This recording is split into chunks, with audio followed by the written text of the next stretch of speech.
It's Dew Time with Pastor Steph.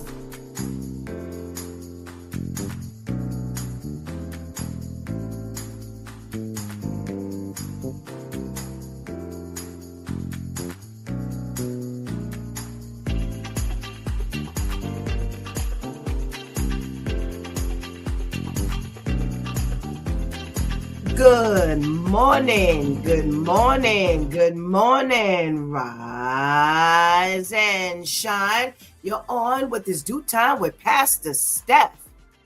How are you this morning? That's what I like to hear. For this is the day the Lord has made. Let us rejoice and be glad in it. So, where were you yesterday? Yesterday was Wow Wednesday, and we started the morning off with our girlfriend Vivian and her socially conscious segment, and we talked about congestion prices. Yep, below 60th Street, you have had to pay a surcharge just to get down there. Now, they had it, then Trump signed the paper that said, no. And they were celebrating. Well, MTA had a different feeling because their pockets were going to be hit. And they appealed. And yes, it is still going on. They had an initial deadline of March. And then they had a deadline of April. And now they've got a deadline of October. So yes, the bucks are still going up. And there was one thought process of, let's just keep baiting them and letting them believe that it was going to stop. And if, people figure, I got a couple extra dollars to drive on down there, and that didn't stop. And then a couple of extra dollars, and that didn't stop. And oh, my. Now straight into the month of October. And then they said they'll decide. Well, we'll see. We shall see what it's going to be like come October, God spares, and actually if it's going to be there or not. We talked about the restaurants that are getting hit with this congestion issue. Yeah, because if you don't drive down there, you don't get the restaurant that you like. And the restaurant won't get your business. Well, on top of that, remember now, anyone who drives down below 60th Street must eat this congestion pricing, which means all the truckers, the delivery people, yeah, they're getting hit too. DoorDash and Uber Eats and all of these private restaurants that have their private delivery services, yeah, they're all getting hit. So there's one particular restaurateur for 12 years.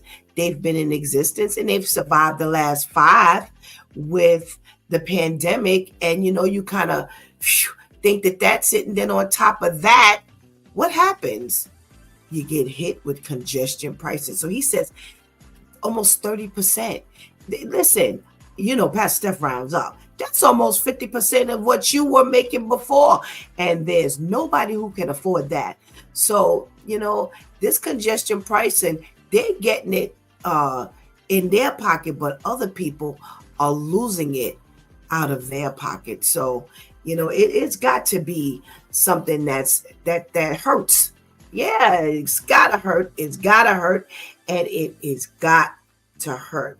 Well, $188 million is what President Trump is trying to take from New York City. $188 million. What is going on? Now, Shantice always says, and they say they ain't got no money. That's a whole lot of money. That's a whole lot of money that they're going to be taking off the table. And, President, what's his name? Mayor Eric Adams is blaming Biden. How you blaming Biden for what's being taken today? Well, that was all the asylum seekers' money that they had put into the city, to take care of them. But now that there are less of them because they are being deported by the handfuls, yeah, he's going to take that money back. Well, if you left the money in the kitty, think about what it could take care of. Our schools have no after school program dollars, and all of the people who could use housing. There's a million things you could use that money for, and we won't have it. So it's bad.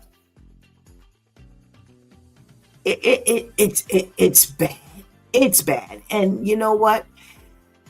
Keep telling you all, you better make sure you go get the Lord on your side, because that's the only way you gonna make it out here. Because they're pulling the dollars. They're pulling the dollars. And you say to yourself, well, how am I gonna make it? Well, God is a miracle worker. God is a way maker. Yeah. And that's the only way we're gonna see our couple of dollars just stretch and stretch and stretch and stretch. Because if we wait for the city to do their job, if we wait for, all of these people to step in and do what they're supposed to do, then we're going to get the shock of our life, because it may not happen. And you are going to have to make sure you stay sane. You're going to have to make sure you stay grounded. Everything they're putting on this mental illness. Well, the Lord says, when you're disobedient and when you don't want me, I will leave you to a reprobate mind. And for many, many, many, many, many people, that equates to mental illness. Yes. So we know that everything is not mental illness based, and we know certain things are just simply, plainly evil. But either way, you're going to need to hold on to the Lord to make sure you don't become one of those evil ones from all of this hatred, all of this madness that's going on in this world. What say you? Something to think about, right? Right. Well, that's how we spent our Wednesday. And we talked about the youth pastor who was afraid to tell his family that they were going to be evicted. So he opted to attempt to kill them and set the house on fire.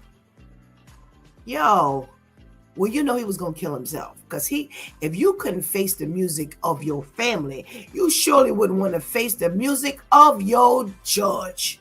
So, see, I told you, if you don't get the Lord in your pocket, you ain't going to make it, because the pastors are not even making it, or the so-called pastors are not even making it. Well, today is Therapeutic Thursday. Yeah, we need a whole lot of therapy, whether it's for our physical, mental, emotional, spiritual, financial, it don't matter. We need therapy. Excuse me. So we about to get this morning started. So let's go get that healthy breakfast. Let's go tell somebody that it's Stew Time with Pastor Steph is on. And whatever you do, don't go anywhere, because we will be right back.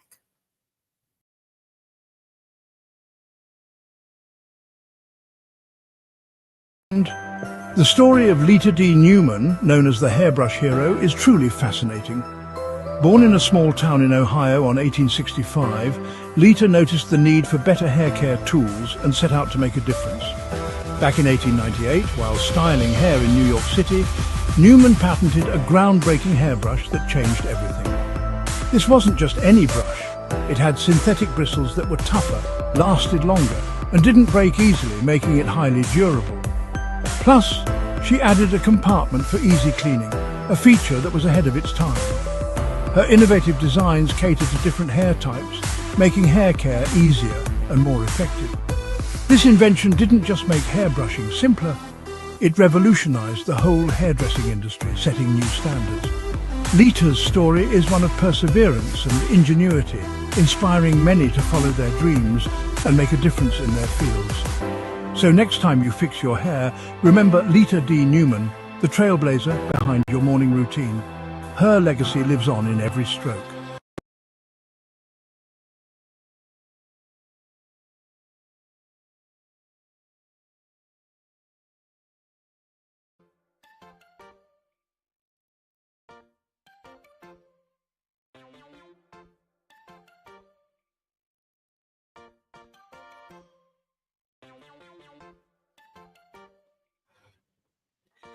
Good morning, and good morning to you. Welcome back to It's Due Time with Pastor Steph, and it is Therapeutic Thursday, the day we talk about our health in any shape, form, or fashion.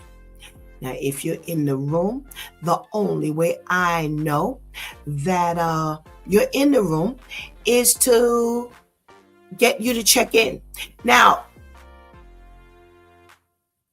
let's say good morning to Ketty. Good morning, Ketty. Good morning. Thank you so much for joining us. Hope you're feeling well this morning. Hey there, Serge. How are you? How are you? Let's say good morning to our girl, Lady Tamika. Good morning. Thank you so much for joining us. And I will be chatting with you in a hot second. And we got our girl V in the house. She says, happy Friday Eve. That's a new thing. Well, I'll play the game. Good morning, Vivian. Happy Friday Eve. All right. And we got to check in from What It Do crew. Pastor KL, good morning. Pastor KL, thank you for joining us. And I'll be talking to you and Vivian and Lady Tamika in a second. And we got to make sure we hold it down. We give a shout out to the ladies who hold it down in the background, who keep us with our Facebook Live and our YouTube Live. Let's say good morning to our girl, Anika. Hey, Anika, who's always like jumping in before she goes to work. So thank you so much for joining us. And we got to say a big fat hey to Shartiz. Good morning, Shartiz. How are you? Good morning, and good morning. Thank you so much, ladies, for helping us hold it down. Now listen, a hairbrush comes from us. Our ladder for the fire department comes from us. Yo, man, I wouldn't know any of this. Oh, if I didn't check our Black History notes. Yeah, so, we were doing it big way back when. We talked earlier this week about the bankers and the first millionaire before Madam C.J. Walker. Yo, we have been doing it big for a long time. And you want to suppress who? Us? I don't think so.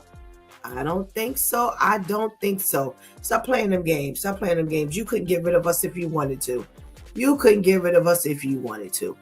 But we got a health tip for this morning. We got some grocery items that are in our pantry that need to be in the refrigerator. Okay. All right. I got a little thrown because I'm looking at the first item here. And I mean, I've been living a long time, but I ain't never put no butter in the pantry. Maybe I'm reading this wrong. I'm reading it right. They're saying these pantry items need to be in the refrigerator. Butter! Do I have to say why? Oh, what? They say most people leave butter out. Who are these people? Raise your hand if you leave your butter out. No. Okay. They say so it's easier to spread. They say, but this very habit is an easy way to waste your money because butter won't last long outside of the fridge. Okay, that was just, you know what? That was just how do they say it? That was just rehearsal. Because that's why we don't leave it outside the fridge, because it'll get too soft. Yeah, listen, just buy soft butter. It costs more, but I don't know, y'all.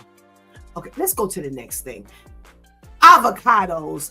For those of you who leave your avocados on the outside of the refrigerator, they say don't do it. They say you need to store it properly. The best way to preserve the quality of avocados and to prevent them from over ripening is by placing them in the refrigerator. All right. So they say when you're ready, just take them out the refrigerator if you want them, to get warm, especially if they're hard. But over ripening is why you may put them inside. So I don't know. Grapes. Who don't want a cold grape? I think they got, okay, maybe the people on the other side of the fence wrote this list. Because I'm sorry. Who don't put, okay. Let me just read these things. Maybe some of you are actually putting grapes in, on the counter, in the pantry, as they say. And they say because of their crispy exterior, you want them incredibly juicy. And the only way that will happen is to keep them in the refrigerator. All righty. Other than that, they become mushy and they won't have that snap. Of course not. All right. We got to check in from my boy, Terrence. Hey, Terrence. Good morning. And ketchup. Now stop. You stop. Because I clearly remember keeping ketchup in the refrigerator. And then you told us to take it out. And now you're telling us to put it back in. All right. Well, putting the ketchup in the refrigerator is the way to go. They say because of our need to keep our tomatoes. Tomatoes need to be refrigerated, and ketchup needs to be refrigerated because of the texture of the ketchup. Okay. And they say it'll start changing color on you. Okay. All righty. Well, I would stay in the cabinet because we ain't got no refrigerator space for the ketchup. And who likes cold ketchup on their hot food? I don't know. Because you don't eat ketchup on cold food. I don't know if I like this list. I think I may have to start looking at the list of foods. We're talking about foods that you should not keep in your pantry and you need to put in the refrigerator. Whole wheat flour is on this list. Wow, I wonder why. They say whole wheat flour contains wheat germ, part of the kernel that regulates the growth and its quality. And in cooler temperatures, the wheat germ prolongs the flour's life.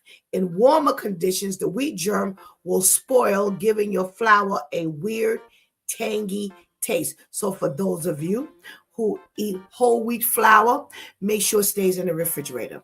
All righty? All right. Eggs. Shh.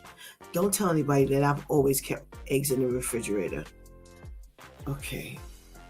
Who wrote this list? Okay. Okay. I'm not even going through that one. Dates, and dates. Chaos says, I do. I do what? You keep eggs on the counter? Say yes or no. All right. Dates. Not many of us eat dates, but dates, they say refrigerated dates can last as long as 6 months and up to a year if you freeze them. Okay. Now I did have some dates that ended up like going bad, but I don't know. It could have been from the temperature because they weren't in the refrigerator. All right. So, okay. That one I learned. All right. Apples. Do not keep apples outside of the refrigerator. They say that apples will dry out on the inside if you do not keep them in the refrigerator. And make sure you put them there, okay? Nuts. Wow. Now that's a new one. Nuts. They say nuts are normally stored at room temperature, but they will last for about a year if left out on the counter, but they'll last forever if you keep them in the refrigerator. Wow. Okay. Interesting. Potatoes. Now that's another one where I have failed. We don't have refrigerator space to keep potatoes. What are they talking about with the potatoes? They say potatoes are fine if they're stored in the pantry, but if we want them to last even longer, put them in the refrigerator and it will prevent them from sprouting. Okay, all righty. Okay. Well, you know what? I have noticed that when you keep like potatoes in like the warmer weather, if they're not in the refrigerator, they also go watery. They also become very watery. Okay, y'all. Y'all ready for this one? Lettuce. Should we bypass that one? Yeah, I think we're going to slide past that. Tortillas. Yes, those little round discs. Yep, they say tortillas are normally kept in the pantry, and it's fine if you keep them in the pantry, but if you want them to stay moist in between the layers of those 100, because they always sell them in really thick packs, they say put them in the refrigerator. They will stay for months. All righty. Chocolate syrup. All right. Now, this is one where I've kept in the refrigerator. This is one where I've kept in the pantry based on refrigerator space. We clearly need 2 refrigerators in our household. They say you can keep them, chocolate syrup in the pantry for several years if it is unopened. But once you open that bottle, you need to keep it in the refrigerator because mold can grow inside of the bottle. All right. So if you keep it in the refrigerator, it'll last for about 6 months without any mold. And I got to tell you, yesterday, I did look at something. I can't remember what it was. Oh, you know the bottle of green. They call it green. It has like it's like onions and peppers and all of that stuff. Yes, that you buy in the bottle to help enhance the flavor of your food. You must keep that in the refrigerator. And I've begun to look at my labels because as with the chocolate syrup, a lot of things can be kept in the pantry, as they call it, if it's not open. But once you pop it open, it says refrigerate after opening. So make sure you look at your bottles and your cans and your containers to make sure you do not have to keep these things in the refrigerator once you open them. Okay. Nut and seed oils. Wow. Who keeps oil in the refrigerator? They say peanut oil, sesame oil, coconut oil. Well, we all know coconut oil will, once it goes below 76 degrees, it will become liquefied. So they're saying that you need to keep peanut oil, sesame oil, and coconut oil in the refrigerator. They say that for peanut oil, sesame oil, and coconut oil, if you leave them out too long, they can start to spoil. Wow. And they say they can get a rancid scent after you open the bottle. So another one, once you open it, you got to keep it in the refrigerator. But I had no idea oils needed to be kept in the refrigerator. Wow. Wow. Okay, so there you have it. You have those things. Let me read it to you again. For those of you who don't know that you need to keep butter in the refrigerator. So we're talking about the things that you need to take out your pantry and put into the refrigerator. Butter, avocados, grapes, ketchup, whole wheat flour, eggs, dates, apples, nuts, potatoes, lettuce, tortillas, chocolate syrup, nuts and seed oils. Those are all the things you need to make sure you take out your pantry. Get them eggs and lettuce out your pantry and put them in the refrigerator. Let me see. There's some comments going on here. Anika says, apples, that's new for me. Well, I don't like hot fruit. I don't like warm fruit. All fruit goes in the refrigerator as far as I'm concerned. And nuts, yeah, I never had any idea that you needed to put nuts inside of your refrigerator. But they say you learn something new every day. Well, especially for those who are keeping butter and eggs and lettuce on the inside of their pantry. Okay, you need your head examined, but it's okay. Shh, Pastor Steph didn't say that. Okay. Let's get to some news. Let's get to some news. Oh, Anika says England doesn't refrigerate their eggs. Is it because it's a different climate, maybe? Or the eggs are different, I don't know. That's not the first time I've heard that, though, that in other countries, they do not refrigerate eggs. That's not the first time I've heard that. Thank you, Anika, for that little piece of information. All right. Well, I got an update, baby. Remember last year when we talked about that judge in Pennsylvania who shot her husband in the head? Remember, back in 2019, she had an incident. Wasn't it 2019? It was another incident that she had with a former husband. And she got away with that in 2016. In 2016, she had gotten away with shooting an ex-husband because she claimed self-defense. And when they did the investigation, they found out that, it was self-defense. So she wasn't charged with that. Well, she had this incident last year and she shot the husband in the head, and she was claiming that it wasn't her, it was some burglar. And the husband survived, and he was like, there was nobody else in that house but she and I. Well, they have found her guilty. So if she got away with the 2016 shooting, and if she got away with that, she ain't getting away with this one, baby.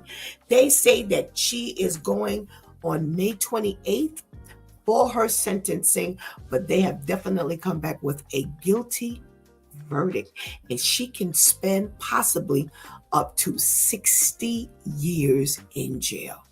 Yo, you stupid. If you got away with the 2016 one, yo, be smart. Be smart. Yeah, these are judges on the bench.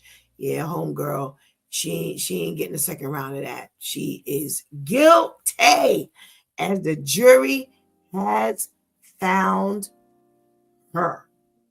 So I thought y'all wanted that update, because I promise you I was going to follow that story. And when I saw that, I was like, whoa, what happened? Well, I didn't know whether she had gotten off or not, but she did not get off.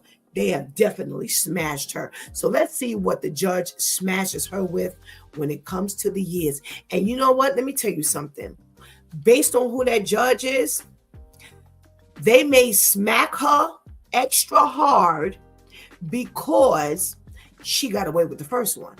Now, they say back in 2020, she also got away with something going on with her son and a traffic incident. So she's been on their radar for a minute. And that's why I say she's stupid. Because you know what? People just push and push and push. Yo, take your not guilty behind that you're really guilty and run. Go. Stay out the public's eye. You shoot your husband and think you're going to get away with that again? No. All right. Let's see what else is going on in this news. Well, there is a teen that is fighting for his life. He is a special needs 17-year-old who was in his front yard, and they say he had some type of mental breakdown. He is disabled. He has, they said, I think, cerebral palsy, but also he's got another issue. And he somehow or another, he ended up with a knife on the grass of his home, and somebody called it in as something erroneous. They didn't call it in like, this was a kid on the grass, with a knife. They called it in, they say, let me see, I'm trying to see what they said it was, because they had like some elaborate phone call that actually came in from the 911 call, or at least they say they did. And they said that he had this knife. Somebody else was in the yard with him.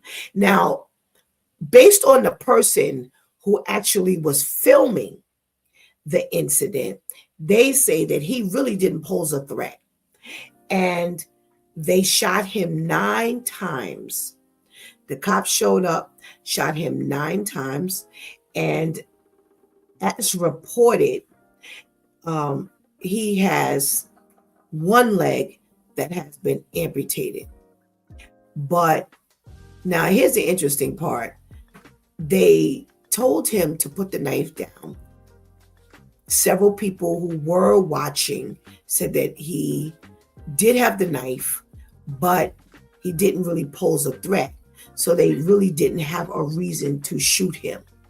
And they have been protesting outside, I don't know if the hospital or the police precinct. And they are not happy with the way the officers treated this situation. He's Hispanic. So that's another reason why, they're not too happy with this one. But they say that even one of the little posters that someone was holding during the protest said, "Why were your guns drawn?" So, with a knife, you really got to get up on somebody to really pose a threat. And nobody approached him. Wherever they were standing from a distance, it was far enough to shoot him, not to try to disarm him. And that is the feeling that you could have definitely handled this in a different manner. But you know them, they want to get credit because they didn't shoot to kill. That's always what they normally do. So I guess they want some, accolades for not doing that. What else is going on? IHOP, for those of us who like IHOP, they are making some changes. And actually, upon reading this, they're not the only ones who are making some changes. Now, when you read this article, you can understand. So here's the deal. So, they have this this campaign that they've been doing for a long time, where every month they have like a special. And what they're saying is they're changing it to not a monthly promotion. They're going to be doing just like a round robin type of thing. So instead of them changing every month, they're going to be changing on a longer extended period. So for argument's sake, they'll have, what do they call it? They said the first campaign of the month, they're calling it Pancake of the Moment. So what they'll do is they're going to introduce the New York cheesecake pancake. And what it'll do is, instead of every month, you have to keep buying your supplies for that month, and you don't know how that's going to go. You'll do it for the moment. So they'll buy all their supplies for the New York cheesecake, and I guess maybe use it until it runs out or runs low, and then they'll change the Pancake of the Moment and onto a new supply that they'll have to buy. And guess why? Tariffs. Yeah, they're saying that it's expensive. They're talking about all of the deliveries and shipments that have been affected because of the tariffs, and they can't afford it. Well, it's understandable. It's understandable. If you don't take back your control, you are going to go bankrupt. So they say they're not the only ones who are doing it. They say Starbucks, Cheesecake Factory, Outback Steakhouse, Papa John's, and Chili's are also changing their menu to accommodate all of those consistent shipments that they were getting. And now that these tariffs have been put in place by their president, because of how many of them voted him in, but y'all didn't think that this was going to affect you. Yep. So, go ahead and get your cheesecake, pancake of the moment. And, they have some other specials that are coming down the pipeline. So they're still going to be in business. But again, needless to say, they're raising their prices too, because their pancake combo, the cheesecake combo, is $18.99. The full stack is $17.99, and the side stack is $7.25. That's a whole lot of money for some pancakes. You better learn how to make this yourself. I think this last night was like $20 for some pancakes.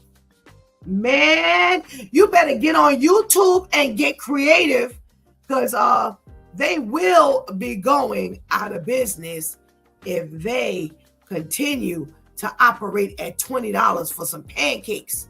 Well, it's coming up graduation season, so they'll be in business for at least that period of time. So what else are we talking about today? Ooh, boy, it's getting harder and harder to see. Well, be careful when you are flying and purchasing. Based on your airline, you might end up getting arrested. Yeah. So you have this couple, Anne Marie Murray, who's 55, and they are saying, I thought they said her husband, but now they didn't moved it to her companion. Well, there's a couple, and they were traveling from Spain to the UK, and they ordered, now let's get this together, they ordered Pringles, Coke, and water. That was the order. Well, they said that it came to $9, and when they went to give the credit card, it wouldn't accept her credit card. And are y'all ready? Between the two of them, they didn't have the $9 in cash. So they tried another credit card, and the attendant told them, no, this ain't working either. So they called ahead to the airport for the police. And they told them that they were going to do it. And Anne Marie Murray said she thought they were joking. Well, when they got there and the police came and arrested them, she realized they were not joking. And they were arrested for $9. For real. Now, she's saying that they told her that their card machine wasn't working on a previous flight. They said they didn't tell her that. So the two of them were arrested for $9. So y'all better make sure that when y'all travel, you keep cash on you. And I too have to make sure. I don't know the last time I had a real dollar in my pocket. I do not. I hate paying ATM fees. I don't carry any cash. Anybody try to rob me, they're going to be real disappointed because I don't have any cash. Well, $9 could have saved them from being arrested. So they were arrested. So make sure that you keep cash just in case your credit card does not work on the flight, because they weren't playing. Them flight attendants were not playing. They definitely called the police on them. So, and let's see what else we're talking about. I think I got one more story. Let's see what we're talking about here. All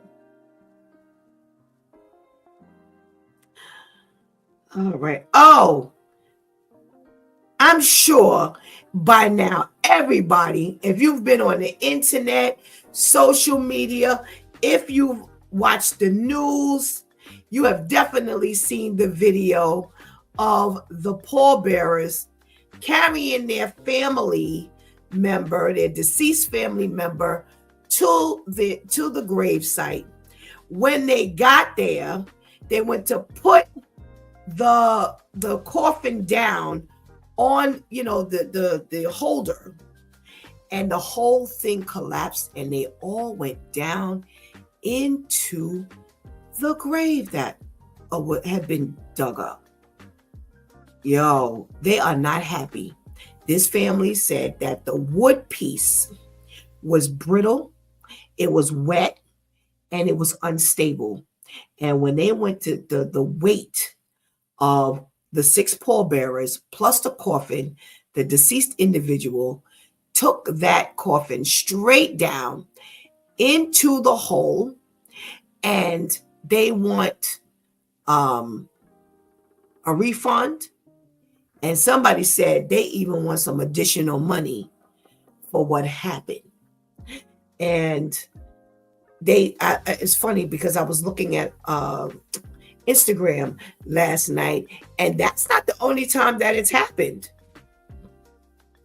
This is the time it's made the news, but they had some other video of some pallbearers, or the not the pallbearers, but when the people put the cemetery workers, when they put the casket down in the hole, it was a mess. It fell and collapsed as well. Whatever they had to support it, to put it down, the coffin down, did not have it.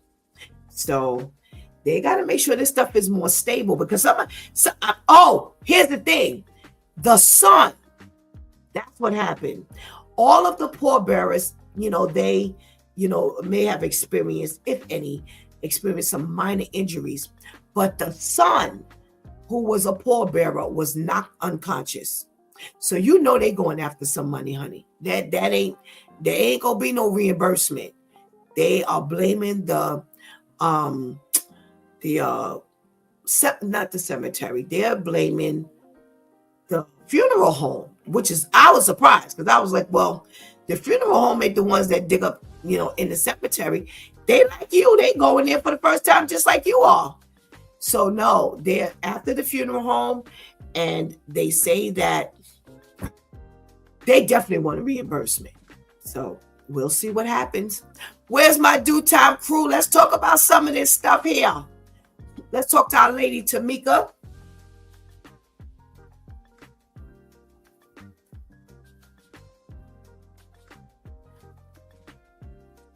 Oh, you don't look like Lady Tamika. I don't feel. Let me try. Good morning.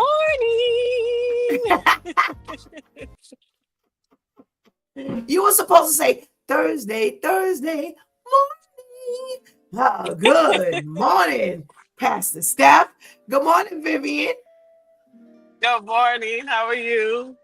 I am well, thank you. How are you? You want to play Tamika I'm this good, morning? thank you. It's okay. Good. You got an identity crisis. It's okay. Pastor Steph can work through anything. Glad to hear you're okay.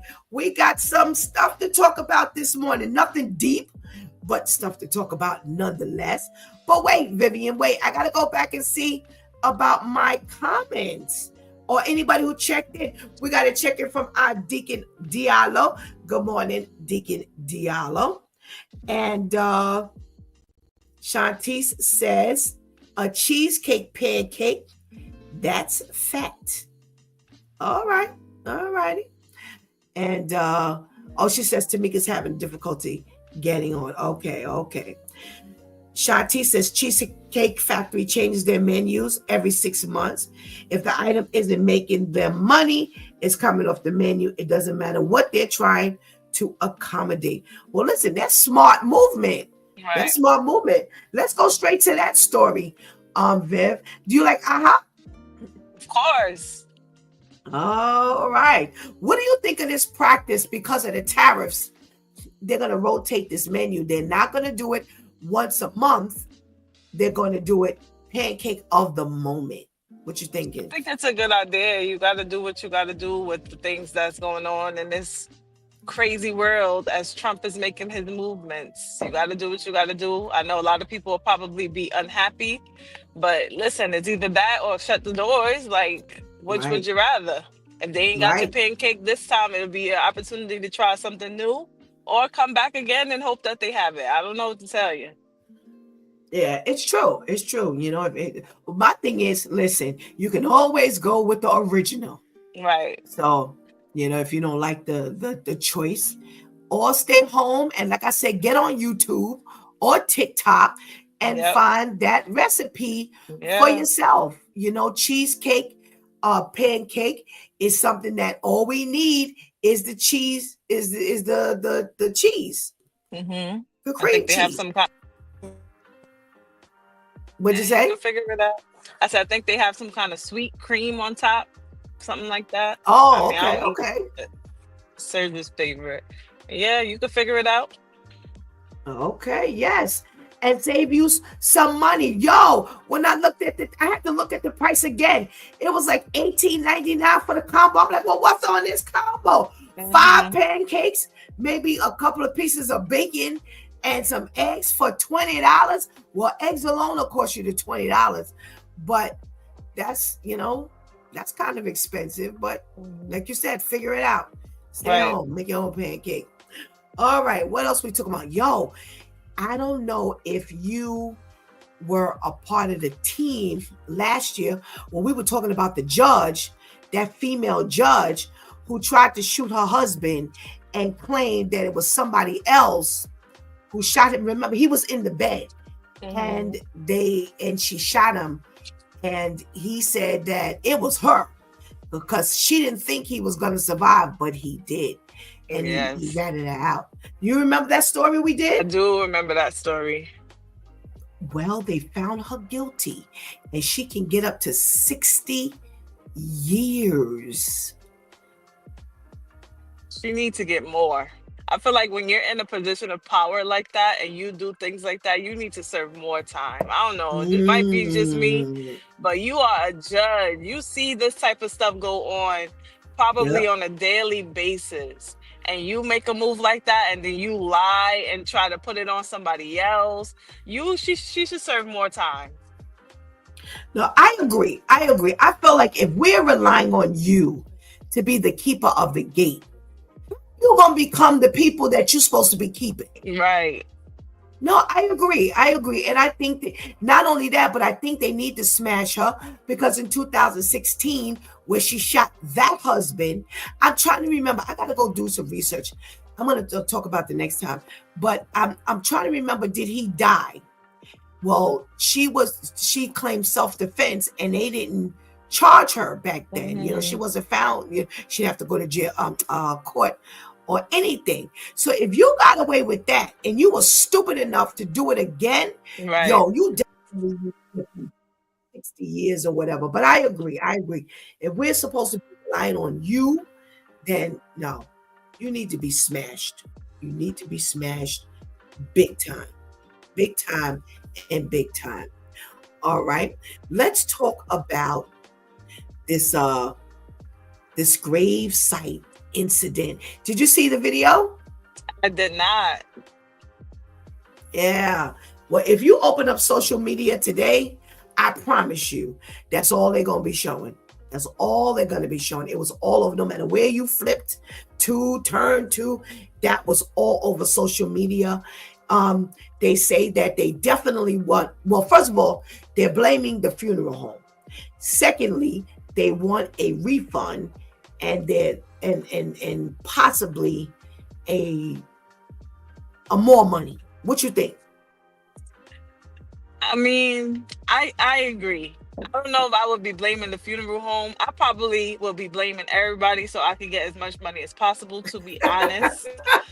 But I definitely agree that they need to pay for that. That's traumatic. And then the son of the deceased person was knocked unconscious, and now Yeah, this is the completely memory you unconscious. have of your father's funeral and your last moment. Like that's traumatic. That's traumatic. So they do need to pay. Y'all need to do better. Make sure that things are put in place. People are paying for these services. I should not Yeah, come here and find no brittle piece of wood that's wet and can't hold the weight. Like, no, I'm paying for this. And funerals are way too expensive. So no, yeah, make sure you're yes. putting everything in place and doing things in decency and order. And if not, you need to pay. All righty. Vivian says, pay me. Everybody pay me. All right. Well, thank you for joining us this morning. I think we do have the real Lady Tamika. So take the placard off your car. Be Vivian. And we'll see. Hey, Lady Tamika.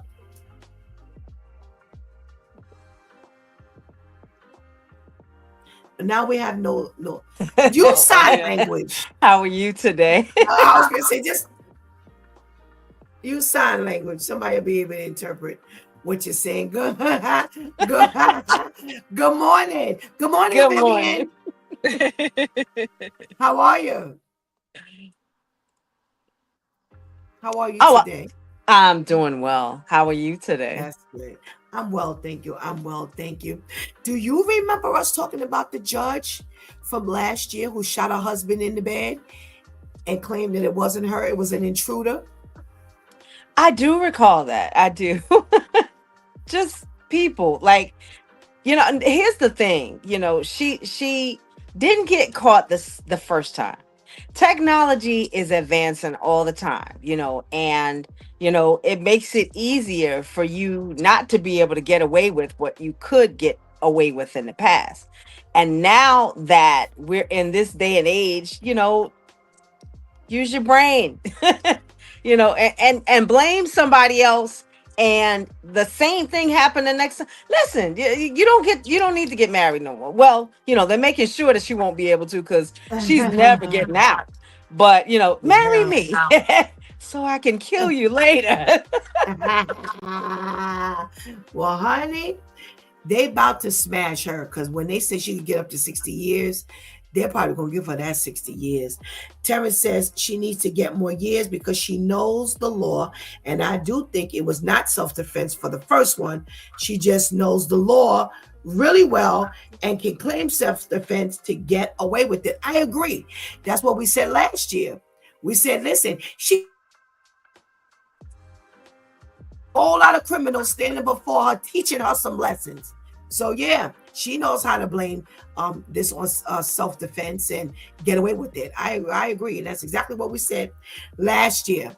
We're talking about the IHOP switcheroo because of the tariffs.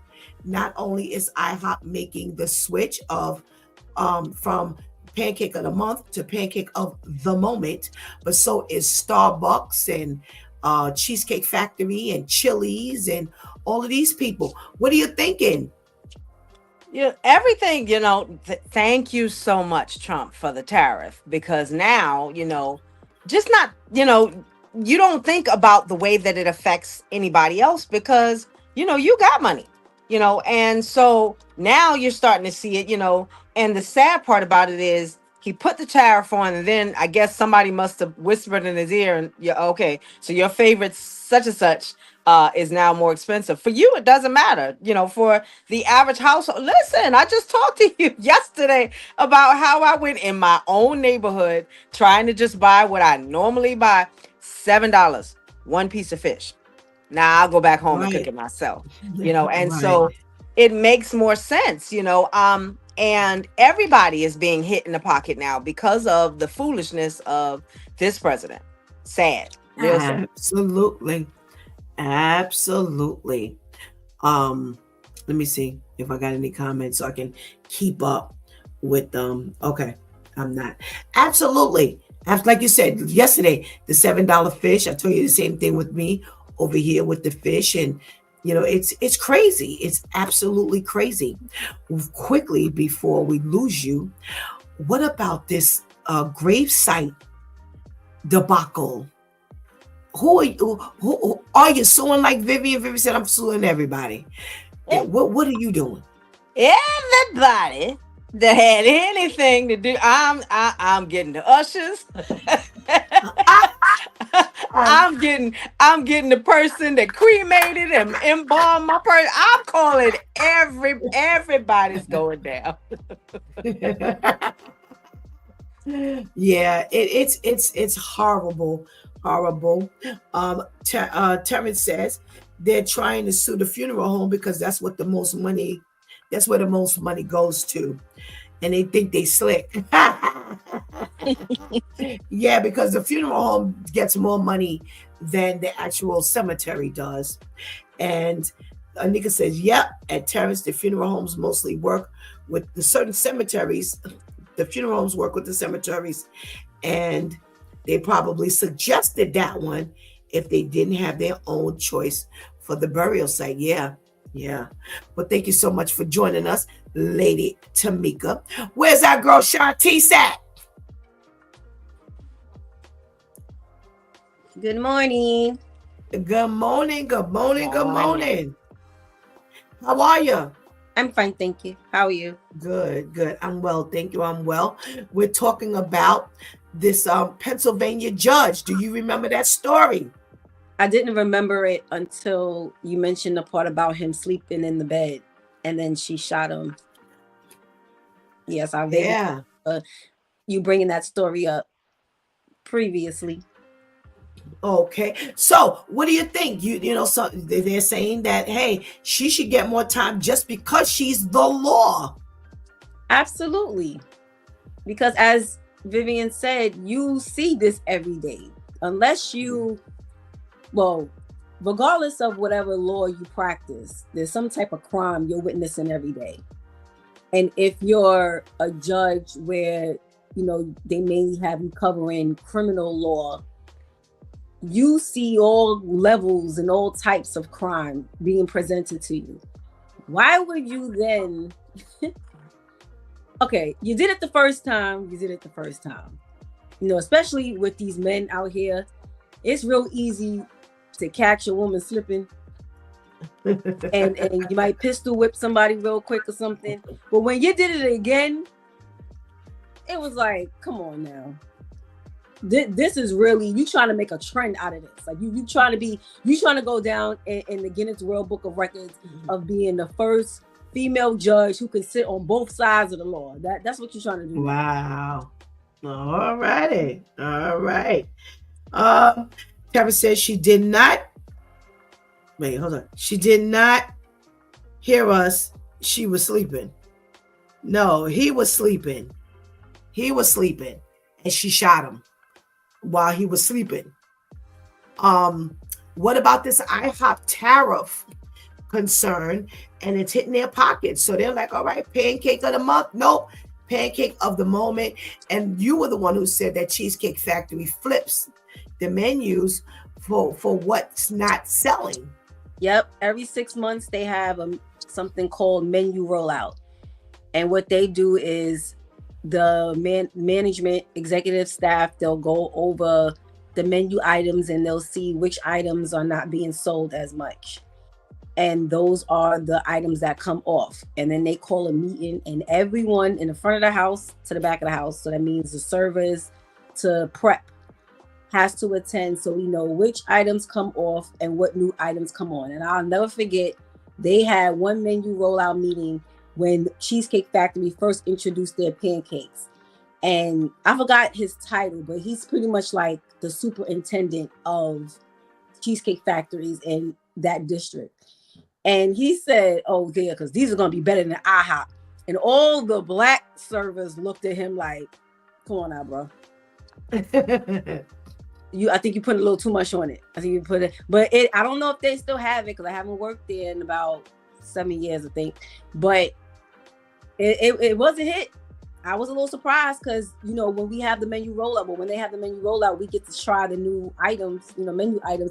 It wasn't all that to me, but it survived. So this is, you know, something smart to see. Okay, we're gonna see if this works for the moment, right? And if it works for the moment, then we'll order more. If it doesn't work for the moment, then I'm so sorry. It's gonna have to leave the menu. And like you ladies have already stated, now just go on YouTube and figure out how to make it at home, because it's not benefiting us to have this on our menu. Absolutely. Absolutely. All right. We're talking about this debacle that happened at the cemetery. Who are you suing? I just watched the video. I'm suing the gravesite. That didn't look like something happened with the coffin. They went to go step closer to the hole, and the whole area just caved in. That was that had everything to do with that piece of land right there. It was completely weak for everybody to fall in, because it didn't look like it just caved in on one end. Right. Yeah, right. No, that right. and the man had to literally like crawl up out of there, legs first, and all. No, we'd be suing that burial site, like whatever cemetery that is. That's who I'm going for. All righty. We got a check in from Athena. She says most people living in the United States are going into survival mode, and this is triggering a lot of stressors. On a positive note, this will hopefully cause us to be more unified and helping each other. Those who can afford to leave the U.S. are doing just that, and from what I've read, are doing better in those places. Yeah, people are saying they're living in other countries now since Trump has taken office, and they're doing better. All right, at least so they say. At least so they say. All righty, let's say good morning to our Pastor KL. Good morning, Pastor KL. Good morning, ladies. How y'all doing? Good morning. All right, thanks. Good How are morning. you? How are you? Well, I'm good, thank All you. righty. Good. We're talking about this Pennsylvania judge. Should she be smashed with these 60 years because she's a judge? Should know better. She should be smashed with 120 for the ones that she got away with. That should be reoccurring. Ooh. All right. Definitely. The mutual feeling is that, she should have known better. You should smash at a higher rate. Hmm. All right. Now we're talking about those IHOP pancakes that are going to be pancake of the moment instead of pancake of the month because of the tariffs. The restaurants have to change the way they purchase and roll out their menus to accommodate all the new expenses that they're going to incur. Well, business wise, I think that's a great idea. However, for what they're charging, I could buy 4 boxes of biscuit or 10 boxes of extra mountain and make my own pancakes. Yeah. So, I mean, business wise, I guess it's great, but I can stay home and do that. I can put a slice of cheese on top of my pancakes and be cheesecake. That is ghetto. That's nasty. That is just horrible. But that price got me that $18.99 for a That's right. combo. I was like, oh my goodness gracious. Terrence says that's smart. That's a smart idea. I think the restaurants should implement this for their menu. Yeah, save a lot of money, that's for sure. And as well as the consumer. All right. What about this debacle that happened at the cemetery? Are you suing? They want a refund. They're going for the refund. But are you going to sue on top of that? Well, I'm suing everyone, including my mother. I don't know if you remember Stephanie, Pastor Steph, but my grandmama died last year. And I went to my mother and she wanted me to be a pallbearer. And I said, how much does grandmama weigh? Because if she weighs too much, I'm not, I haven't seen her in a while. So I didn't want to take that chance. So now I'm a pallbearer and I fall through the floor. My mama getting sued too. She knew grandma was too big.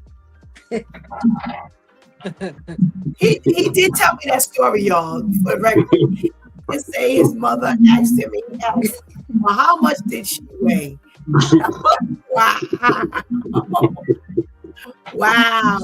That is I got a weight limit. Horrible. I got a weight limit. Listen, grandma gone. She ain't even trying to help. You know what I mean? She's laying there. I can't do it. Boy, I've also heard that there are techniques that not pallbearers, but those that do the embalming, that we don't know. There's a whole lot of tricks and trades, and sometimes when a person is too large, they can adjust the body a certain kind of way and cut off some of the fat. I've been told they put them in a suit. We can't see it, and then they put on the attire to minimize the weight when somebody is, considerably large. You see the whole picture, but in actuality, they're fragmented in the back. wow. Sometimes you just gotta leave the head. You just want to see the face. That's all. What? Thank God you don't I'm work. glad I'm not your mama. Right. You mean you decapitated my mama? Okay, I'm glad I'm not. Now I know I done told them to burn me in the backyard, but you done took this to a whole new level. Yeah, because that's so much better. For the head. That's so much better to have you sitting up in your office. Come on now. My goodness. Well, make sure y'all don't leave my remains to Pastor KL. That's all I'm asking. That's all I'm asking. All right, ladies and gentlemen, there's a list, and I thought this was really interesting. Thank you for indulging me on our news. They have a list of toxic behaviors that your unstable parents may have rendered that have left you emotionally unstable as well. And I want to hear if you all agree or even experienced some of this or know nothing about it. So I can't agree. They talk about being subjected to the icy treatment. is the first thing they're talking about. So when your parents got mad at you, or when your parents, when you did something that your parents didn't like, they would just stop talking to you. And that icy treatment is how they handled, how they dealt, what they did with you when they were angry. Tamika, is that like a toxic behavior that could render a child emotionally unstable? It can, or like me, it'll do the opposite. Like I love my mom, but she was a queen of guilt trips. So there were times when she was mad at me, she just wouldn't talk to me and blah blah blah.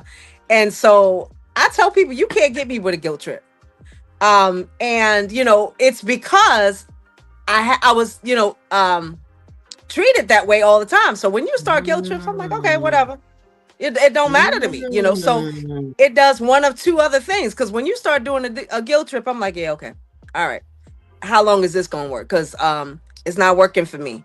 Try something else. Wow, I'm okay. unfazed by guilt trips and silence. You want to be silent? Okay. When you decide that it is that you want to turn around, then you can approach me. God is working on me and creating a new individual, but it took me a while because I was like, okay, you want to not talk to me? Fine.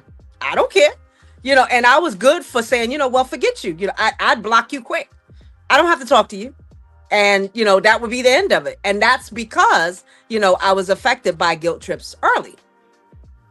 All right. And silence. All right. The silent treatment. Okay. Okay. Wow. Interesting take. Vivian, they say the icy treatment from your parents, could that build toxic behavior affect and build an unstable child? Yes, definitely. I didn't experience that. My mom would talk way too much, and it would just be like, all right, can you please? I get it. I understand. Please, enough. But I could definitely see how it can cause toxic behavior in a child, because now, if somebody were to just be quiet because that's just their nature, you might think that, oh, they're not talking to me because I did something wrong. They're mad at me. So now you have that issue. Wow. Okay. Anika says, I relate to Tamika. My dad was like that. Okay. So, okay. Shantice, that icy treatment, from your parents, can that breed something in the child? Yes, I experienced it from both my parents. My mother would just walk around saying, "Lordy, lordy, lordy, lordy, lordy." She wouldn't listen to me. She would act like I wasn't in the house. My dad, he just never called. So that was his icy treatment. If I reached out, I wouldn't hear back for months at a time, weeks at a time. And it definitely would breed a whole lot of anger. And I also see it with a lot of these grown boys, to where they're, especially when it's happened with their mothers, and now they are so dismissive to women that they deal with. And they know they dismissive, but they try to act like they don't realize they're dismissive. But it's because that's what they were brought up, having done to them. So it's just like, okay, if I don't hear what I want to hear, or if I feel like you're going to dismiss me, let me dismiss you first, whatever their reason is for this toxic, dysfunctional defense mechanism. But it definitely affects now us adults, now that we're the adults, and now that our parents are like senior citizens, but yet it's still, the senior citizens are still affecting us. Terrence, I think Shantice is still sipping on the yak. Pastor KL, the toxic treatment of the icy treatment. This is the toxic treatment when you call me a senior citizen. I'm appalled right now. I'm appalled. Some of us have older parents. But you know what? It's funny because Pastor Steph and I were just talking about this yesterday as I was venting. This definitely brews your tendencies in life. I ghost my parents for 2 years. I can shut you down and not speak to you for a very long time without blinking an eye.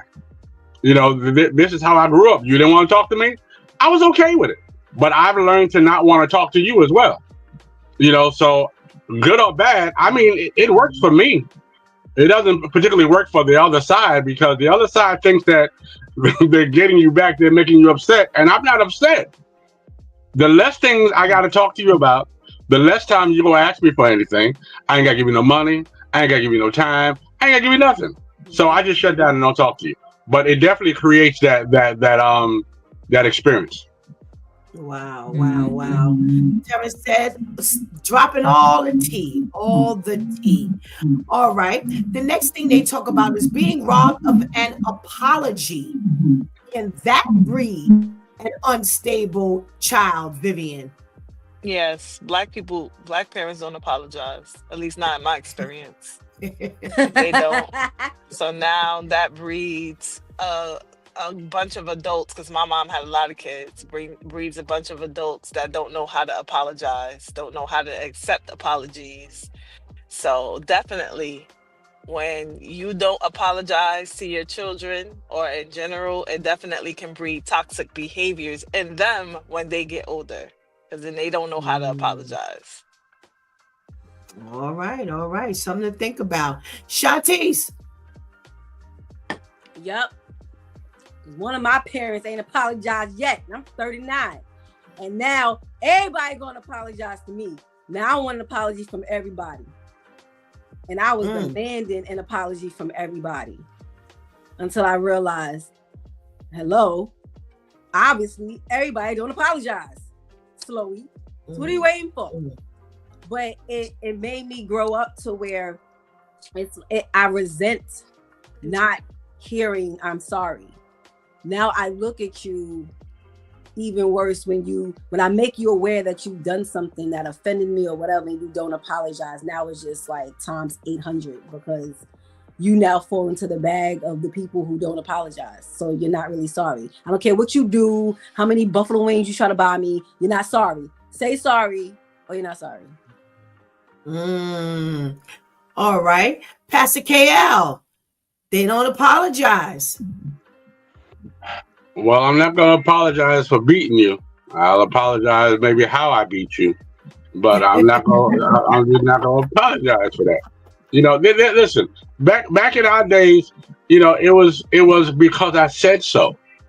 It wasn't a big explanation, or it's because I said so, and just know later on it's better for you. Now, unfortunately, that doesn't work these days because everybody's why you got to explain. So it becomes difficult when you don't know how to apologize because, of course, they get emotional and mentally disturbed. And now there's a whole big thing trickling down and their whole life is destroyed. Our life wasn't destroyed. We didn't apologize for keeping our kids in the car when it was hot. We didn't apologize for all that stuff. We didn't apologize for the whole statement about when we go in the store, don't touch nothing. You're not getting nothing. We're coming back out with nothing. We didn't apologize for all that stuff. Y'all want apologies for everything. Why is the water cold? Well, because I didn't pay the gas bill. But I ain't got to tell you that. I ain't got to tell you that. It's cold. Boil the water. Terrence says, yes, they didn't want to admit when they were wrong.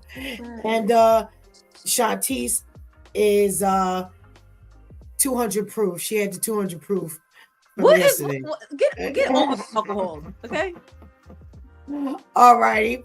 We're talking about being forced to wait. Let me get that. I kind of lost my thought there.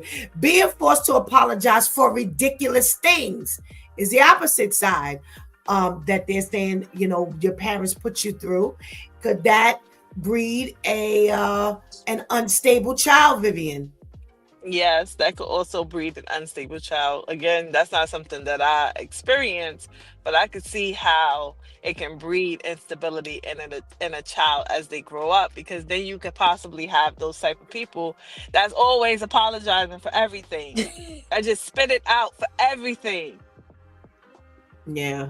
Yeah, and I think we've all seen those. So I'm Yes. like, oh, Can you please okay. stop? Oh. Stop apologizing. Stop. Yeah, yeah, yeah, What you apologize for? Stop. yeah. Yes, but I think we've all seen those individuals. They just apologize incessantly. Shantice, being forced to apologize for ridiculous things, could that breed unstable children? It can. I just wish I experienced those people. Maybe then I would have gotten an apology. Mm. Um, but I see with my niece a lot. She had a long season of that. Everything was, I'm sorry. I'm sorry. I'm sorry. It's like, okay, what are you sorry for? You walk in the house, I'm sorry. Mhm. Like you're not like, stop saying I'm sorry like that. We are in public, people think we abusing you. Stop. That's how it sounds. Like cross the street, I'm sorry. Like, oh. But I don't know. I don't know what her issue was. But it can definitely breed, that type because again, I do know a lot of petty millennial parents. And some of our parents I know to be petty. So I can clearly see that. And it stop messing your child up. Even as a adult. Okay. Pastor KL, being forced to apologize for ridiculous things. Well, I don't know that I was forced, but every time I got in trouble and about to get beat, I apologized. I mean, I had some of the best apologies. I mean, I had apologies with the big words, and I was only two, and I was apologizing with words as an adult. It was just crazy. I got home with a bad report card before I got home.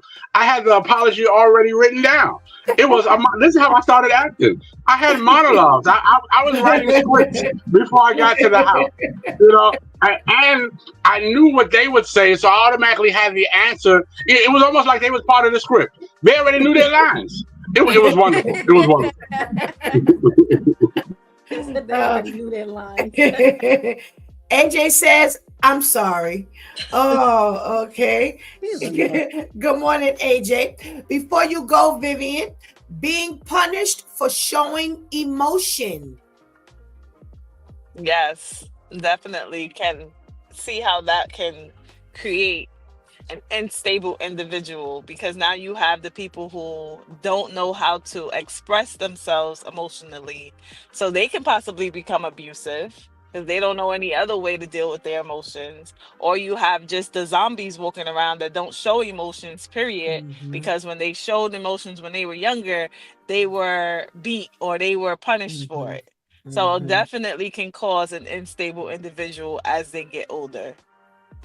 All righty. All right. Thank you so much for your contribution into today's conversation. And we pray you have a blessed day. Thank you. You as well. Have All a good day. right. Thank you. Thank you.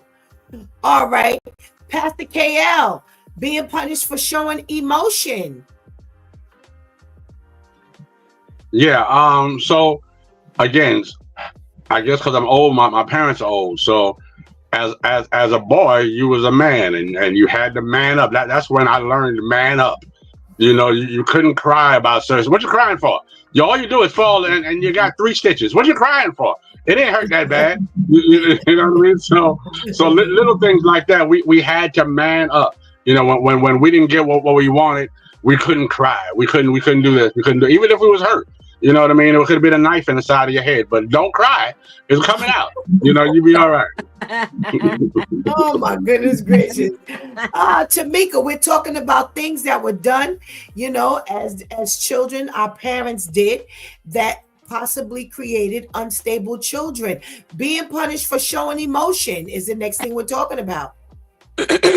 Yeah, and for both male or female, you cause an issue because now you have a female who's engaging in a relationship, and as soon as she starts showing emotion, it causes an issue. So she's blank face, and you trying to get to her heart, but she's like, "No, I can't get you to my heart because the moment that I start showing emotion, it's going to cause a problem." Same thing with a man, hey, you trying to figure out why he never talks, or why he doesn't reveal his heart to you. He doesn't reveal his heart to you because he was hurt when he was young. So he's, in a sense, punishing you for the issues that transpired in his past that he never healed from. Absolutely, absolutely. Shantice being punished for showing emotion. Yes. So you either get that or you get the opposite end where they are extra emotional because now they want to be able to be vulnerable with someone. Good stuff. Right. So, I I remember my encounter with someone. It was a long time we didn't speak, and then we started speaking again. And it's like, oh, I want to try to be with you, but you could tell he was going through some emotional stuff. And out of nowhere, he just broke down. It's like, you're not fighting for us. And I'm like, there's an us? Wait, maybe I missed the memo. When was there an us? But because you're just so eager to be vulnerable and to have someone accept your emotions, you're just spewing your emotions out. And it's like, all right, we need a balance here because now it's just extra. So it will definitely create an unstable adult when they experience that from childhood. Absolutely. Terrence says it's crazy because parents used to call a lot of that back in the days tough love. And it's true. It's very true. Very true. Woo. All righty. Tough. I don't know about the love. Okay. Being on high alert at all times. Woo! Pastor KL, I'm going to give you dibs on this one first. I'm sorry, what did you say? Being on what? Being on high alert at all times. Yeah. I got beat a lot because I was on high alert. No, wait. The parents being on high alert at all times would render the child unstable. Being on high alert at all times. I mean, because it makes you nervous all the time. It makes you second guess. You know what I mean? What you're doing? Like what did I do now? What am I gonna do? Or what do they think I'm gonna do? So yeah, that kind of toxic relationship. It sets you up for destruction. Because then you're with that with your friends. You're with that with your teachers. You're just not. You're just not cool. It's not good at all. Tamika, that parent being on alert at all times. Yeah. You sitting in the living room or, watching your TV. Tamika! What just happened? Where is the emergency? And it causes you even in your, my mother was a yeller. She didn't, that was just her nature, and I have a friend of mine who has known me for years, and even today he'll just like, we'll be hanging out or doing something and he'll go, Tamika, and I'm going, because that's just how she was. I would be upstairs, listening to music, and she would just yell, and I'm like, okay, what is the emergency? And I would get there, and she go, could you get my bedroom shoes? Oh. Wait a minute. The bedroom shoes are in the same room that you're in. I had to go from the basement upstairs to get high enough. Why? So it's like, it created a little, issue with me. I've often mentioned that I'm tone stricken, and that is why in my older age, when you yell at me, if you're talking to me and you say one thing, but if you say the same thing and you're yelling, it takes a moment for me. I got, okay, wait a minute, because I have to stop listening to the tone and listen to what you're saying. So as an adult, it caused an issue for me. Okay. Shantice. Set up your adult kids for failure. Parents can be on such high alert to where they ask you to do something you're already doing. And it just turns you off. And you stop doing it. And then you get in trouble for stop doing something you was already doing because they asked you. And it's like, listen, we already spoke about me washing the dishes 2 minutes ago. I know you hear this water running. Why are you yelling to the back asking me am I washing dishes? Now the water gets turned off. Now I ain't washing no dishes no more. It's just, sometimes parents can just be extra. Like you're on high alert about everything because you have your own worries and concerns. To where now you start getting on the child's nerves. And a lot of times it makes the child shut down. And only a child who doesn't grow up to understand the balance then walk around with that mentality of why I ain't doing it because you asked me, or I can't stand to hear a grown man say, oh, I hate when you keep asking me because that makes me want to do it more. Like, shut up, you're just slow. All righty. Being made to feel guilty for everything.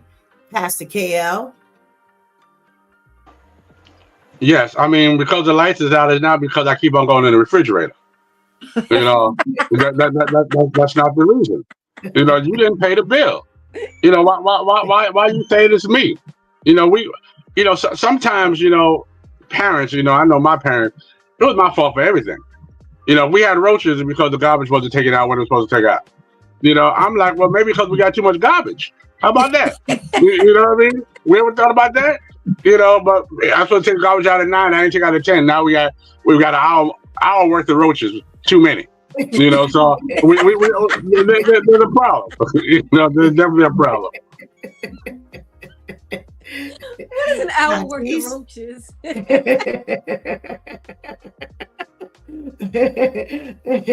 Being made to feel guilty for everything. Well, thank God I never experienced that personally.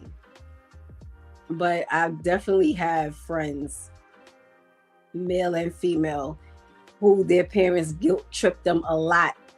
And a lot of that has to do with the parents' immaturity because the parents don't want to accept accountability, even if it's the accountability to where the child did something wrong. As a parent, I knew I should have reprimanded them, but I didn't. And now they've grown worse. So instead of me accepting the fact that I didn't parent properly, I'm now just blaming the child for everything. And it's like, you can't blame the child for everything. The child needs governing. You were not governing. So what do you expect?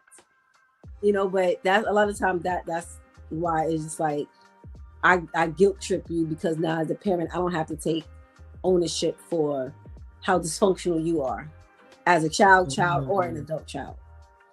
Okay. I'm going to give you this one. Being burdened with secrets from a parent. Can that turn that into an unstable child? Yes, because I've had men talk to me about their family secrets, and I'm like, oh my gosh, like you could tell they have nobody else to talk to. And it's like, why did I have to know this as a child? Why did I have to know that my father was sleeping with so-and-so, or my mother did such and such, or I done heard some stories, and I'm like, without them even telling me how young they were at first, I could just tell they've been carrying that stuff for years.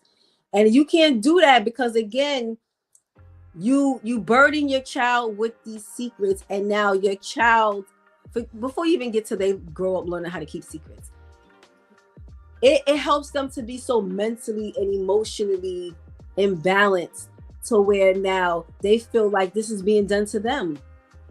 So if I grow up with the secret of my father and sleeping around and everything, now I feel like every woman I'm dealing with is sleeping around with me. And who else knows? But I don't know. You know, it's just like it's so much, and they have to let it out somewhere. You know, but yeah, you can't do that to your child. They are not grown people, especially with this concept of once the father leave the house, the boy becomes the man of the house. Now they gotta be responsible for the bills at 9 and all the family secrets. No, cut it out. Stop messing these kids up. Yeah. Oh, Pastor KL, being burdened with the family secrets from your parents. Yeah, so certain things I just don't want to know. You know, if you having a problem with my dad, and now you taking me to the boyfriend's house, and I'm with you at the boyfriend's house. You know, like you want to tell me, hey, keep a secret. You know that's Uncle Bobby. You know, and then now I'm telling my dad, because you telling me that's Uncle Bobby, Hey, we was at Uncle Bobby's house today, and now you mad at me. You told me it's Uncle Bobby. So now you gotta explain where Uncle Bobby came from, cause you ain't got no brothers. You know, so what's going on here? Yeah, don't put that on me. Don't put that on me. Oh my goodness gracious. Let me see. We got a comment in the room. Oh, he said Shantice is on a roll with all the tea. Yeah, she telling all her relationship secrets.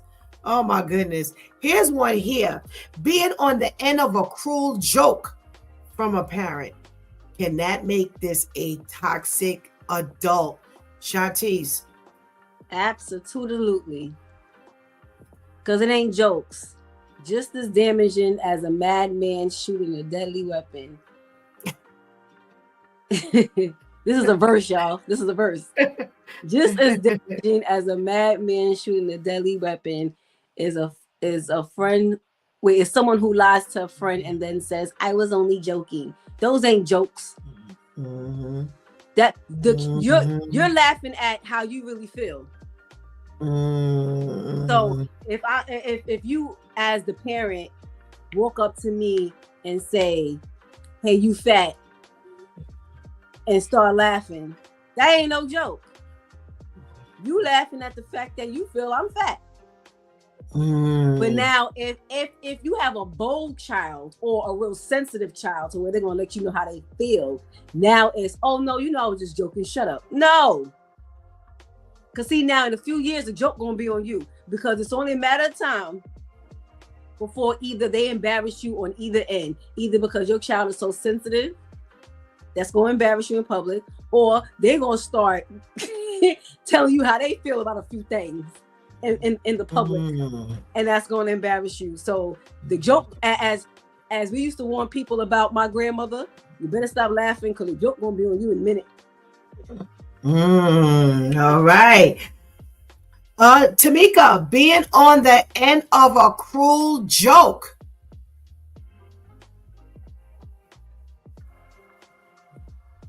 Who are you talking to? You, Tamika. Oh. Yes. I felt like I was just put on a cruel joke just then. No, but yeah, my household, they were always doing jokes, and at any moment it could be you, and it can do one of two things. It can give you a good sense of humor in one, or it can make you a little paranoid with things. Sensitive children are usually, like, it was nothing, for one of my family members to get out in the grocery store and just start dancing.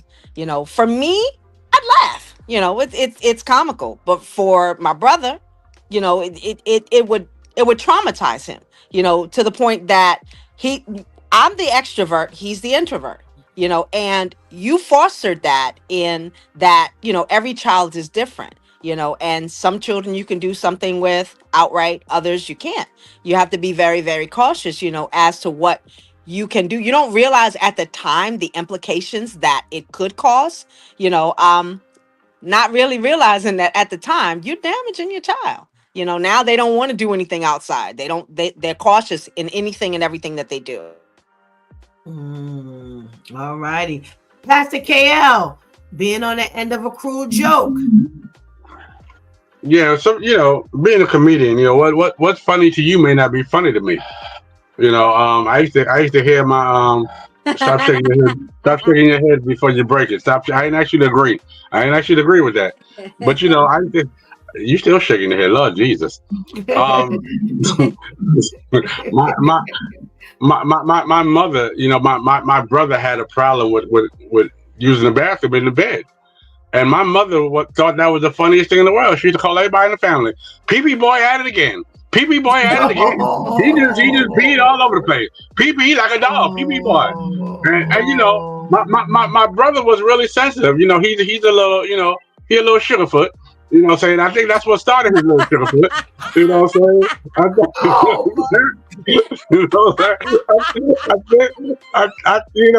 blame my parents. I blame my parents for that one. He was a little extra sensitive, from the age of 6. Oh But my you know, goodness. listen, Oh at my that goodness. point, you couldn't say my dad could. My dad had no fight. He couldn't man up or nothing. He was just sensitive after that point. And I think it's from the pee boy jokes. You know what I mean? And some things traumatize you even more than we think. You know what I mean? So now you pee boy. You know what I mean? So I'm sorry, Sugarfoot. I'm sorry. Oh my goodness gracious. Oh my goodness I gracious. love you. Oh my I, goodness. I love you, Sugar. You know what? Oh my goodness gracious. Oh goodness gracious. Look at the cruel joke. Look at the Yes. cruel joke. Look at the cruel joke. Lord have mercy on us. All right, wait. I wanna give y'all one more. We got time for one more. Let me see. Oh, being fake happy to keep peace. Wow, this is what your parents did. Does that teach your children and make them unstable? Wait, I'll go back and read the comments. Go ahead, Shantice, So the parents are being fake happy to keep the to peace. keep the peace. And now, how does that affect the children? Well, the funny thing is, it doesn't keep the peace. That may have been your intention, but there's a whole lot of animosity that's being built up while you think you're throwing on this fake face to keep the peace. So it definitely, again, if your child is observant, and if you got a blunt child, they're gonna say stuff to you as a child. Or if they grow up and now you have a lot of animosity towards the parent. And sometimes I've witnessed how the adult child has resented the one who tried to save face. Because like, you're so weak. Why would you act like everything was okay? Right. Where you would think that they would be upset at the abuser or, the other one. They resent the one who was tolerating it even more. So where you think, I'm doing it for the kids and everything, listen, Right. your kids end up not liking you. And they don't like you to the point where they try their hardest not to be you. Which then breeds a whole other level of dysfunction. Because now you don't learn how to have a balance because you just on guard trying to make sure you don't look like your mother. So yes, that definitely dysfunctional. Pastor KL, does that breed an unstable child of the fat parent that's being fake? Peace. Yeah, Shanti, she hit it on the head. You know what I mean? Because the child reacts to your emotions, not necessarily your actions. He or she feels your emotion and knows what you're going through, and he knows that, hey, he just slapped the crap out of you. You smiling now? Surely it wasn't a good slap. You know what I mean? And he knows that you're just faking the funk. So two things happen is either now as a boy child, well, that's what a relationship is about. I get to slap my woman.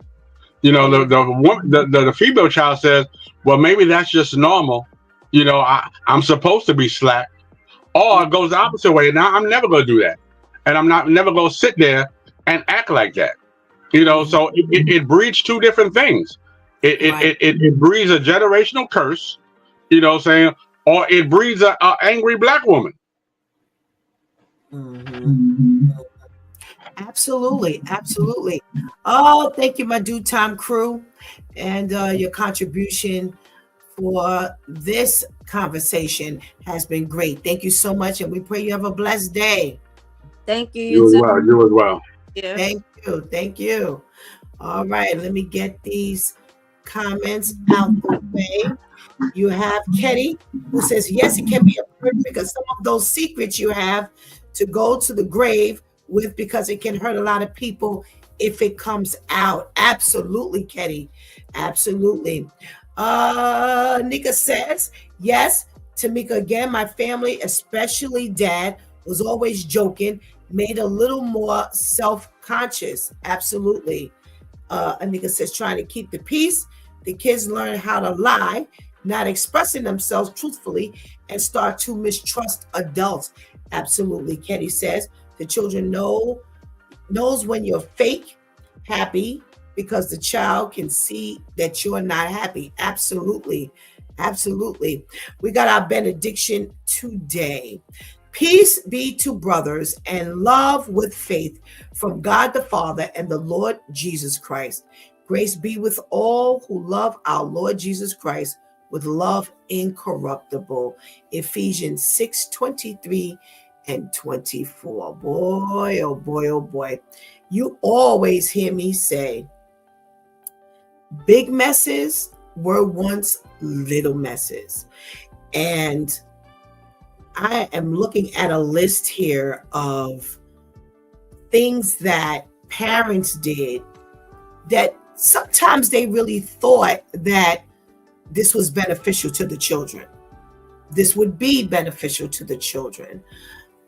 Sometimes this stuff came from what they were taught, how they were taught, what they weren't taught, but were taught, if you catch me.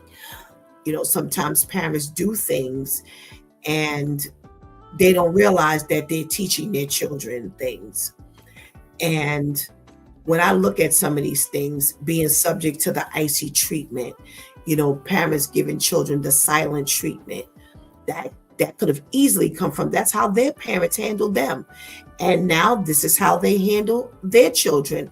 And now what does that do? Just like the Due Time Crew said, yeah, it teaches them now to walk around and they're stone faced and they're not saying anything and they're giving silent treatment. And Tamika said that she walks around like, okay, well, you'll be all right until you work that out. You'll be okay. But what does that do to a relationship?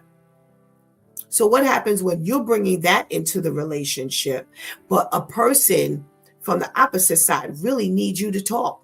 But because this is what your parent did, and this is the result of what you grew up in and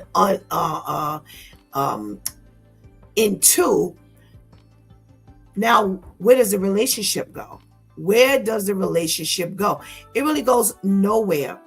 Being robbed of an apology. Vivian said it best. Now you're dealing with people who don't know how to apologize to one another.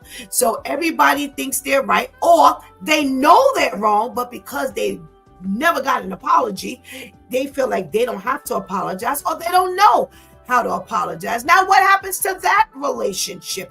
Now that's another relationship that's a big old mess. And let me tell you something. Here's the horrific part of all of this. With being robbed of an apology, being forced to apologize for ridiculous things, being punished for showing emotion, being on high alert at all times, made to feel guilty about things. Let me see what else here. Burdened with secrets. These people are marrying people. Oh my gosh. Everybody's getting married.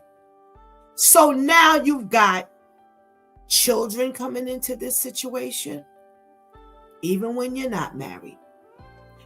But now you've got children being bred, relationships happening, all kinds of things going on because all of these dysfunctions have been brought down from generation to generation to generation.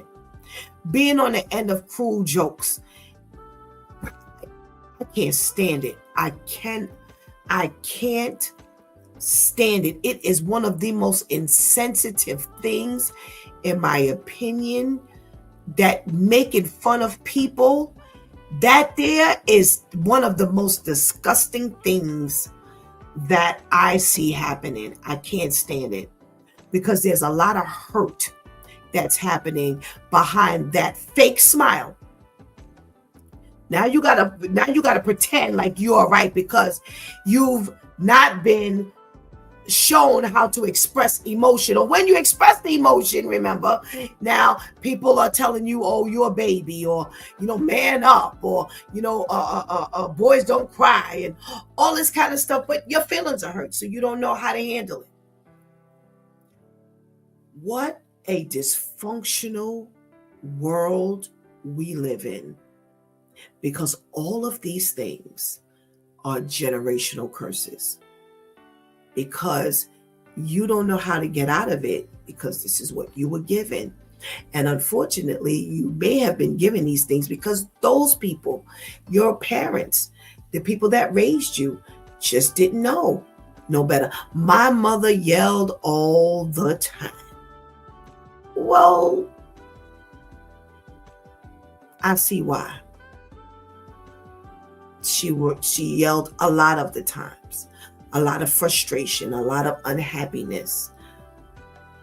Those things that are going on that you see that they think they're hiding, but it comes out and manifests itself in other ways. So she's yelling all the time. Well, she's yelling all the time because she can't yell where she needs to yell. This is what happens. And when you grow older, you try to do better. There are times when I yell and, my youngest girl, she says, "Why you say yelling?" When I start doing that, they're like, "Oh, Lord have mercy." They know I'm mad, but it's more annoying to her. And I could see in her body language, she makes me mad, but when I get there, she gets mad. I'm like, yo, how does this work? Don't make me mad. And then you have to worry about the high-pitched voice. She can't stand to hear the high-pitched voice. She can't stand to hear the high-pitched voice. It turns her off. It really, really makes things worse between us because she can't stand it. But again, don't make me mad. I'm sorry. That's what happens when I get mad.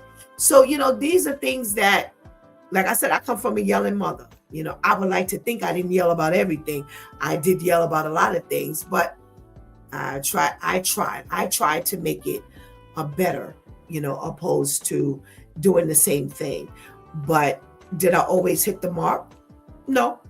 And there are some people who carry things into their next generation because they don't realize they're doing it. Sometimes we get that benefit. We get that blessing of God making us aware of things, and we become conscious of what we're saying or what we're doing. So, there's the blessing in that. Other times it just gets passed down and nobody understands what they're doing. So, listen to these things. Listen to what we're saying. God has us having these conversations for a reason, and not that we ain't got nothing else to talk about. It's God's investment into our lives, and we should be very conscious going forward. So if you are a parent and you're doing these things, then let's make this better. To know better is to do better. When you know to do better and you don't, is to sin. It's a sin and you don't change it and you do it anyway, it's a sin. So, you can't run the excuse of, I don't know. God, make sure you know. Okay. So let's do better. There's always room for improvement. That's what I love about God. Always room for improvement. So let's make this happen, and let's show that God's investment is not falling on deaf ear. Okay. Amen. You've been watching It's Due Time with Pastor Steph. Join us Monday through Friday from 7 a.m. to 9 a.m. where we discuss matters of the heart, mind, and spirit. As you go through your day, be sure to set your mind on things that are above, not on things that are on the earth. They will only serve as a distraction. Remember, prayer changes things. It's Pastor Steph signing off, and I want to thank my Due Time crew for always coming through big time. Thank you. Excuse me. Thank you for hanging out with us today and helping to keep that chat room alive. Oh, please do not miss this opportunity to give Christ your life right now. Please do not miss this opportunity to strengthen that relationship with the Lord right now, because later is not promised to any of us. Listen, until Sunday, God spares. Tomorrow, we will be observing Lord's Supper, and there is some preparation that needs to take place. So Pastor Steph will not be on in the morning, but I pray that you have been blessed by Monday, Tuesday, Wednesday, Thursday, and we have really given you something to think about. I pray that you have a wonderful weekend, and God spares. I'll see you on Sunday.